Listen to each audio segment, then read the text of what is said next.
Hello viewers, welcome to FFP. मैं हूं अस्मिता तनवानी। आज के इस वीडियो में मैं कवर करने वाली हूं हायर एजुकेशन और टीचिंग से रिलेटेड जो भी चेंजेस आए हैं नेशनल पॉलिसी में, उनको लेके। अब आप लोगों को टाइम लैप्स तो दिख ही रहे हैं। लास्ट में मैंने ये पॉलिसी किस फील्ड में कब से इम्प्लीमेंट होगी वो भी मेंशन कर दी है।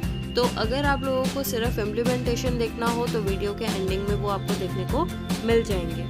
न्यू नेशनल एजुकेशन पॉलिसी 2020 जो बच्चों के लिए इन्फॉर्मेशन थी, स्कूल गोइंग चिल्ड्रंस के लिए इन्फॉर्मेशन थी, मैं ऑलरेडी आप लोगों को बता चुकी हूँ।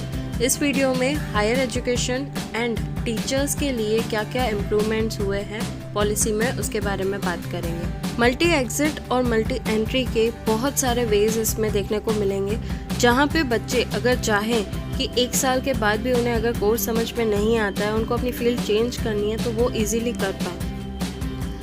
कोर्स चेंज करने के बाद भी उनका कुछ लॉस नहीं होगा। उनके जो भी क्रेडिट्स हैं वो एकेडमिक बैंक ऑफ क्रेडिट्स में डाल दिए जाएंगे, और अगर वो किसी और कोर्स में ज्वाइन हो रहे हैं तो पिछले क्रेडिट्स और जो अब क्रेडिट्स होने वाले हैं उनके, वो सब कुछ कंबाइन कर दिए जाएंगे, फाइनलाइज किए जाएंगे। जैसा कि हम सबको पता है कि हायर एजुकेशन बहुत सारे डिपार्टमेंट्स में डिस्ट्रीब्यूटेड है, जैसे यूजीसी एंड और भी बहुत सारे मिनिस्ट्रीज। बट अब सिर्फ एक मिनिस्ट्री रहेगी जो है higher education commission of India. उसके अंडर में 4 अलग और रेगुलेटरीज रहेंगी जो हायर एजुकेशन को पूरा संभालेंगी। यहाँ पे ध्यान देने वाली बात ये है कि मेडिकल एंड लीगल एजुकेशन को इंक्लूड नहीं किया गया है। बाकी बीटेक एंड दूसरे जो और बाकी की जो भी हायर एजुकेशन फील्ड्स हैं उनको भी HECI ही रेगुलेट करेगा। 2040 तक सारे higher education institutes multi disciplinary हो जाने वाले हैं। मीन्स अगर आप कॉमर्स में पढ़ रहे हो, जैसे आप आगे जाके बीकॉम करने वाले हो, बट उसके साथ साथ अगर आपको किसी और फील्ड में भी इंटरेस्ट है तो वो ही सारी चीज़ें आपके खुद के इंस्टीट्यूट में प्रोवाइड करवाई जाएंगी। जैसे आप बीकॉम कर रहे हैं तो उसके साथ साथ अगर आर्ट्स का कोई सब्जेक्ट या फिर कोर्स करना हो तो वो भी आप इजीली कर सको। NTA नेशनल टेस्टिंग एजेंसी ये क्या करेंगे, आपको एक कॉमन एप्टीट्यूड टेस्ट प्रोवाइड करवाएंगे। कॉमन एप्टीट्यूड टेस्ट मतलब अगर आप किसी साइंस स्ट्रीम से बिलोंग करते हो, लैंग्वेज, आर्ट्स या किसी भी स्ट्रीम से बिलोंग करते हो, तो सबके लिए ये कॉमन एंट्रेंस एग्ज़ाम होगी फॉर यूनिवर्सिटीज़ के लिए। जैसे हम बहुत से अलग अलग एग्ज़ाम्स देते हैं, नीट, JEE, तो अब वो सब हटा के आप लोगों के लिए NTA आ जाएगा। जैसा कि हम सबको पता है कि कॉमर्स, साइंस, आर्ट्स ये तीनों फील्ड्स हमारे लिए एक ऐसी फील्ड्स है कि अगर सपोज आप साइंस में गए तो साइंस वाला बंदा साइंस ही कर सकता है, कॉमर्स वाला बंदा कॉमर्स ही कर सकता है। बट नेशनल पॉलिसी के हिसाब से अगर किसी साइंस वाले बंदे को कॉमर्स के किसी सब्जेक्ट में इंटरेस्ट है, जैसे मैनेजमेंट या फिर अकाउंट्स में, तो वो कोर्स भी कर सकता है। As a extra curricular activity भी जो भी कॉमर्स वालों को परफॉर्म करवाई जाती है वही साइंस वालों को एंड वही आर्ट्स वालों को। सिमिलर वे अगर आपको किसी सब्जेक्ट में इंटरेस्ट है तो आप कहीं पे भी उसका शॉर्ट टर्म कोर्स या फिर जो भी vocational skills, craft, arts, physical education, इनसे रिलेटेड कोई भी सब्जेक्ट्स हैं, अगर आपको अपनी स्ट्रीम से हटके उसको करना है तो अब आपको वो परमिशन है, जो अब तक कहीं किसी को नहीं थी। साइंस में हो चुपचाप केमिस्ट्री, मैथ्स और बायो पढ़ो, फिजिक्स पढ़ो, दैट्स इट। बट अब वो सारी चीज़ें जो भी बाउंड्रीज थी वो हटा दी गई हैं। अब 11th-12th के बाद जो बंदे ग्रेजुएशन के लिए कॉलेजेस में अप्लाई करते हैं, तो अब कॉलेजेस की डिग्री जो भी होगी वो 3 या फिर 4 ईयर्स की रहेगी। पहले भी ऐसी ही थी, बट अब इसमें क्या नया आया है, अगर किसी बंदे ने फर्स्ट ईयर कंप्लीट किया और उसे निकलना है, अब नहीं आगे बढ़ना है, तो फर्स्ट ईयर के बाद उसे सर्टिफिकेट मिलेगा कि उसने हाँ ये कंप्लीट किया है। देन अगर उसे सेकंड ईयर के बाद वो स्टडीज़ छोड़नी है तो उसे डिप्लोमा गिन के उनको डिप्लोमा का सर्टिफिकेट दिया जाएगा। और अगर किसी ने अपनी डिग्री, बैचलर डिग्री या फिर कोई भी डिग्री वो 3 इयर्स तक पूरी करता है तो उनको डिग्री मिलेगी। मीन्स पहले क्या था कि अगर सपोज आप बीच में से निकल गए, आपके पास कोई प्रूफ नहीं रहता है कि आपने 1 साल भी बीटेक किया या फिर कोई बैचलर की डिग्री की है।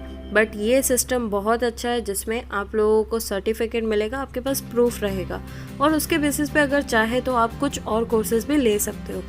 जब आप कोई और कोर्स ले रहे हो तो जो भी आपने जितने भी ईयर्स बैचलर में या फिर किसी अंडर ग्रेजुएट कोर्सेज में अपने टाइम दिया, वहाँ के जो भी क्रेडिट्स होंगे वो फाइनली आपके नेक्स्ट कोर्स में जुड़ जाएंगे। मैंने आपको एकेडमिक बैंक के बारे में बताया, एकेडमिक बैंक में आपके सारे क्रेडिट्स होंगे वो जोड़ दिए जाएंगे।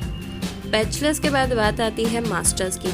अगर किसी इंसान ने 3 इयर्स का बैचलर प्रोग्राम कंप्लीट किया है तो उसके लिए मास्टर्स 2 इयर्स का रहेगा, जिसमें उसका सेकंड ईयर पूरा रिसर्च बेस होगा।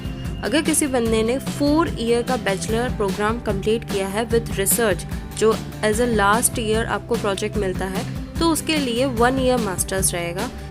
अगर किसी को integrated bachelor and masters degree साथ में करनी है तो वो 5 इयर्स का रहेगा। एंड जिसको PhD करनी है उनके लिए या तो मास्टर्स डिग्री होनी चाहिए या फिर बैचलर की 4 इयर्स की डिग्री होनी चाहिए।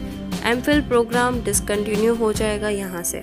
नॉर्मल यूनिवर्सिटीज़ ही नहीं, उनके साथ साथ जो दूसरे कॉलेजेस हैं जैसे IITs, वो भी अब मल्टीडिसिप्लिनरी हो जाएगी, हॉलिस्टिक हो जाएगी, जहाँ पे बच्चे आर्ट्स एंड ह्यूमैनिटीज़ भी अच्छे से सीख सकते हैं। हायर एजुकेशन से रिलेटेड बातें मैंने सब आपको बता दी। अब टीचर करियर में क्या क्या चेंजेस आएंगे वो देखते हैं। 4 इयर्स इंटीग्रेटेड BEd डिग्री रहेगी, जो बच्चे 12th के बाद डायरेक्टली BEd लेना चाहते हैं। और अगर किसी टीचर ने BEd कर लिया है बट अगर स्कूल में उनको पढ़ाना है तो उनको पहले एग्ज़ाम्स देनी पड़ेगी, जैसे TET, CTET, ये सारी एग्ज़ाम्स उनको देनी होगी। उसके बाद वो स्कूल में कहीं पे भी पढ़ा सकते हैं। और जो टीचर्स के पास इसका सर्टिफिकेट नहीं है उनके अगेंस्ट स्ट्रिक्ट एक्शन लिया जाएगा। मिनिमम BEd की क्वालिफिकेशन 4 इयर्स है, बट अगर कोई बंदा अपना डिग्री बैचलर कंप्लीट करके आता है और उसे BEd करना है तो उसके लिए वो 2 इयर्स रहेगा। अगर किसी बंदे ने मास्टर्स कंप्लीट कर दिया है उसके बाद BEd में ज्वाइन हो रहा है तो उसके लिए BEd 1 ईयर रहेगा। उनको सारे कोर्सेज करवाए जाएंगे। 1 ईयर BEd के प्रोग्राम में उनको ट्रेनिंग दी जाएगी कि कैसे बच्चों को हैंडल करना है, पर्टिकुलरली उनका जो सब्जेक्ट है उसमें वो स्पेशलाइज्ड कैसे हो सकते हैं।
तो मेरी आज की वीडियो यहीं ख़त्म होती है। आई होप आप लोगों को मेरी वीडियो पसंद आई हो। मिलते हैं नेक्स्ट वीडियो में, तब तक के लिए बाय बाय।